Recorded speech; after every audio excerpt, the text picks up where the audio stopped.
আসসালামু আলাইকুম সুপ্রিয় শিক্ষার্থীবৃন্দ, আশা করি আপনারা সবাই ভালো আছেন। আজকে আমরা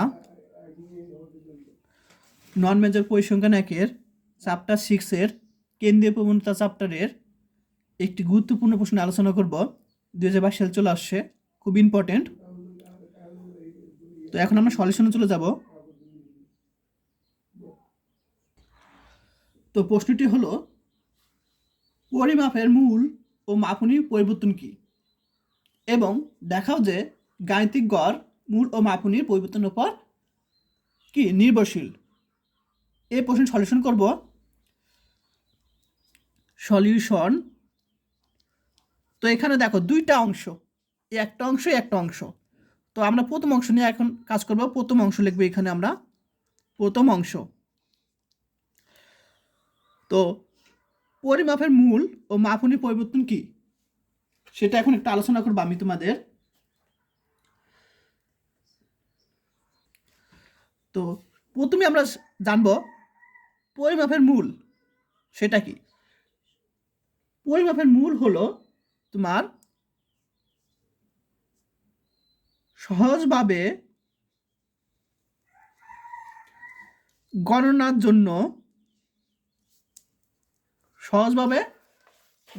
জন্য, তথ্য সারির, তথ্য সারিতে বুঝোই যেখানে অনেকগুলো তথ্য থাকে, তথ্য সারির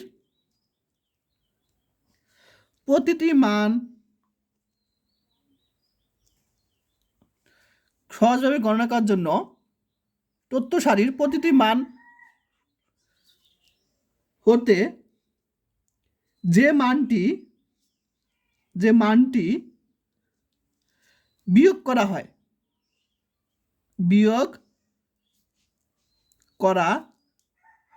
হয় তাকে কি বলা হয়?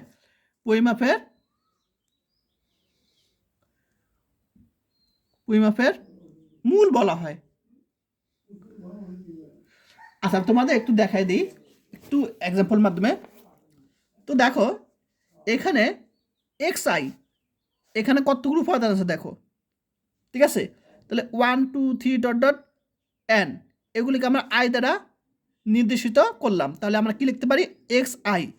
তাহলে প্রত্যেকটা উপাদানের, এখানে প্রশ্নে কি বলছে যে প্রতিটি মান হতে, এখানে মানে একটু ভুল করছে, সেটা হলো তোমার প্রতিটি মান হবে, প্রতিটি মান হতে। তাহলে প্রতিটি মান হতে xi মানে কি বোঝায়? যে xi এর মধ্যে x1 আছে, x2 আছে, ডট xn আছে। তা প্রতিটি মান হতে যে মানটি বিয়োগ করা হয়, দেখো xi থেকে যে মানটি বিয়োগ করা হয়েছে, এ বিয়োগ করা হয়েছে, সেই মানটাকে বলা হয় মূল বলা হয়। তাহলে একে বলা হয় মূল, একে মূল বলা হয়। দেখো, আশা করি বুঝতে পারছো। তাকে পরিমাপের, দেখো যে মানটি বিয়োগ করা হয়, তো বিয়োগ করা হয়েছে কি? এ। তাহলে সেই মানটিকে বলা হয় পরিমাপের মূল, বা তাকে পরিমাপের মূল বলে। এখন আমরা মাপুনি বলছে, মাপুনি হলো এবং কি। এখন এখানে দেখো একটা মান দ্বারা ভাগ করা হয়েছে,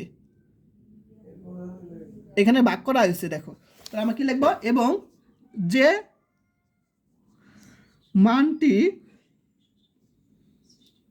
দ্বারা, মানে প্রত্যেকটা সংখ্যাকে যে মানটি দ্বারা ভাগ করা হয়, প্রত্যেকটি মানের যে সংখ্যাটি বিয়োগ করব, তখন আমরা কি পাবো?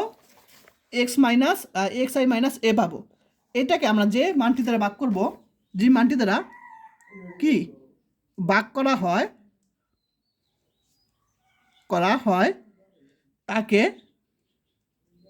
কি বলা হয়? মাপুনি বলা হয়। মাপুনি এভাবে লিখতে পারো, অথবা তোমরা কোশ্চেনে যেভাবে থাকবে, কোশ্চেনে মনে করে এইভাবে আছে, তাহলে আমরা এইভাবে লিখবো, মাপুনি বলে। তো আশা করি বুঝতে পারছো। তাহলে পরিমাপের মূলকে আমরা এ দ্বারা প্রকাশ করব এবং মাপুনিকে সি দ্বারা প্রকাশ করব।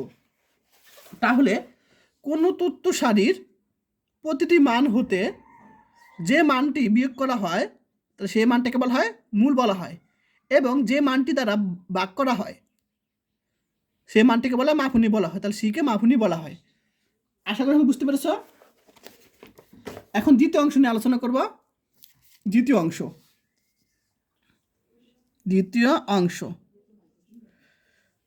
তো দ্বিতীয় অংশে কি বলছে, গাণিতিক গড় মূল ও মাপুনি পরিবর্তনের উপর নির্ভরশীল। অর্থাৎ আমরা দেখাবো যে গাণিতিক গড়ে কি মূল আছে, মূল মানে কি এ আছে, ঠিক আছে, মূল মানে কি এ, এবং মাপুনি আছে, মাপুনি মানে সি আছে, এটা আমাদের দেখাতে হবে। আচ্ছা, এখন আমি সমাধান চলে যাব। তো প্রথমে আমি কোন একটা চলক নেই, ঠিক আছে। তো মনে করি একটি চলক বা কোনো চলক এক্স, তাই কি মনে করলাম কোন একটা চলক এক্স, তার অর্থাৎ এক্স এর এন সংখ্যক, এক্স এর এন সংখ্যক, তাহলে কোন একটা চলক এক্স, তার মধ্যে এন সংখ্যক কি মানসমূহ, এন সংখ্যক মানসমূহ আমরা ধরে নিলাম, সেটা কি x1 x2 dot dot x N, অর্থাৎ এন সংখ্যক মান ধরে নিলাম। অর্থাৎ কোন একটা চলকের মধ্যে এন সংখ্যক মান রয়েছে x1 x2 dot dot x N, এটা আমি ধরে নিলাম। তো আমরা জানি গাণিতিক গড় কি, গাণিতিক গড়কে আমরা কি চলক ধরছি কি এখানে এক্স, তাহলে আমরা এক্স বার দ্বারা প্রকাশ করব, ঠিক আছে, এক্স বার দ্বারা প্রকাশ করব। তাহলে আমরা জানি গাণিতিক গড় কি সবগুলোর সমষ্টি এবং তার পদ সংখ্যা দ্বারা ভাগ, আমরা গাণিতিক গড়ের সংজ্ঞা হতে আমরা জানি, তাহলে সবগুলো সমষ্টি, ঠিক আছে। তাহলে আমরা এই যে এটাকে লিখতে পারি সামেশন, সমষ্টি মানে কি সামেশন দ্বারা প্রকাশ করা হয়, আর 1 2 ডট ডট এন, এগুলিকে আমরা আই দ্বারা নির্দেশ করলাম, আয়ের মান 1 থেকে এন পর্যন্ত, তাহলে এক্স আই, তাহলে এটা দ্বারা বোঝায় আয়ের মান কি 1 2 ডট ডট এন পর্যন্ত এবং তাদের যোগফল, তাহলে এইগুলো যোগফল, গাণিতিক গড় কি সবগুলো যোগফল এবং তার পদ সংখ্যা, তাহলে কতগুলো আছে এন সংখ্যক আছে, তাহলে এন লিখবে এখানে আমরা।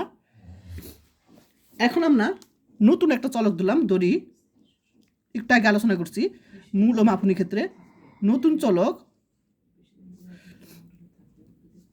ইউআই, নতুন একটা চলক ইউআই, সেটা কি তোমার এক্স আই মাইনাস এ, এ মানে কি মূল এবং ভাগ করা হয় মাপুনি দ্বারা, এখানে পাশে লিখে দিব, আর যেখানে বা পাশে লিখে দিলে হয়, এখানে এ হলো কি মূল এবং সি হলো মাপুনি, লিখে দিও।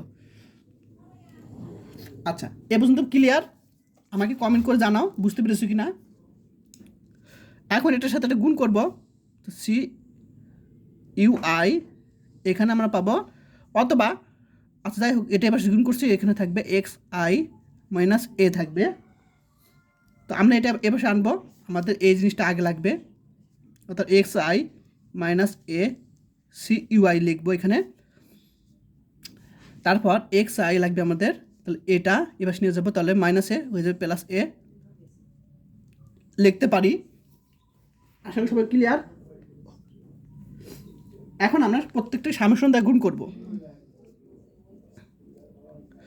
তাহলে সামেশনের মান আয়ের মান কি 1 থেকে এন পর্যন্ত, তাহলে এটাকে আমরা সামেশন দ্বারা গুণ করলাম, এখানে সামেশন দ্বারা গুণ করব, ঠিক আছে। তাহলে এটাকে আমরা সামেশন দ্বারা গুণ করলাম, প্লাস এখানে দুর্ভোগ কি আছে সি, সি দুর্ভোগটা বাইরে আসলাম, চলক কি আছে ইউআই নতুন চলক, এখানে এক্স আই কিন্তু চলক, ইউআই হলো চলক, আর এগুলো কিন্তু দুর্ভোগ, এ মূল আর মাপুনি এগুলো কিন্তু দুর্ভোগ, তো দুর্ভোগগুলো সামনে রাখবো ইউআই। বুঝতে পেরেছো সবাই? এখন একটা বিষয় সবসময় মনে রাখবা যে দুর্ভোগের আগে এখানে আয়ের মান, আচ্ছা এখানে আয়ের মান হবে 1 থেকে এন পর্যন্ত,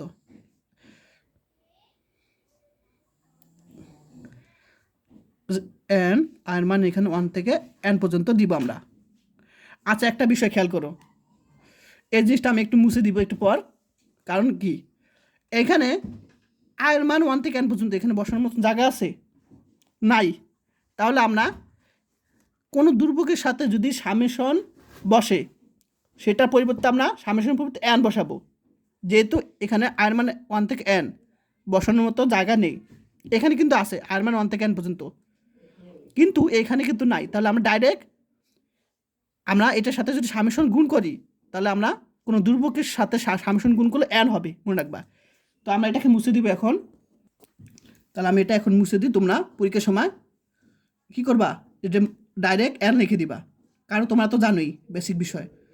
তাহলে উভয় পক্ষে সামেশন গুণ করলাম। তো সামেশন গুণ করলে কি, কোনো দুর্ভোগের সাথে সামেশন গুণ করলে n হয়ে যাবে, ডাইরেক্ট n বসে দিলাম n, যেহেতু আয়ের মান 1 থেকে n বসানোর মতন জায়গা নেই এখানে, এখানে কিন্তু আছে।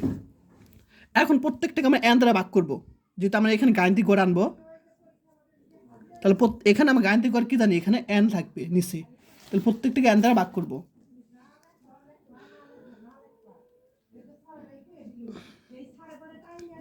n দ্বারা ভাগ করলাম, এখানে n দ্বারা ভাগ করবো, প্লাস সি, এখানে আমরা n দ্বারা ভাগ করবো,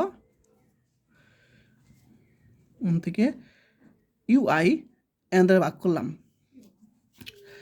তো যখন x চলক ছিল তখন গাণিতিক গড় কি, x বার, n কাটা a থাকবে সি।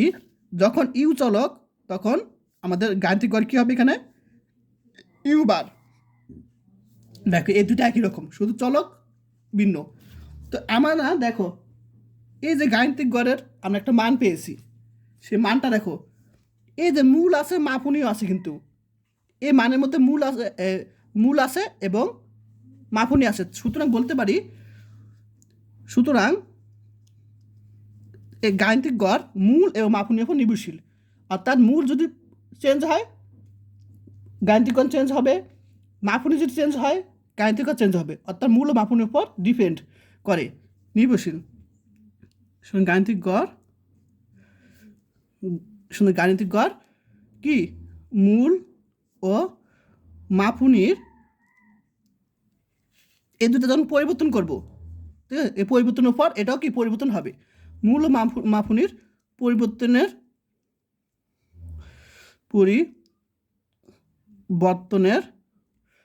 উপর নির্ভরশীল,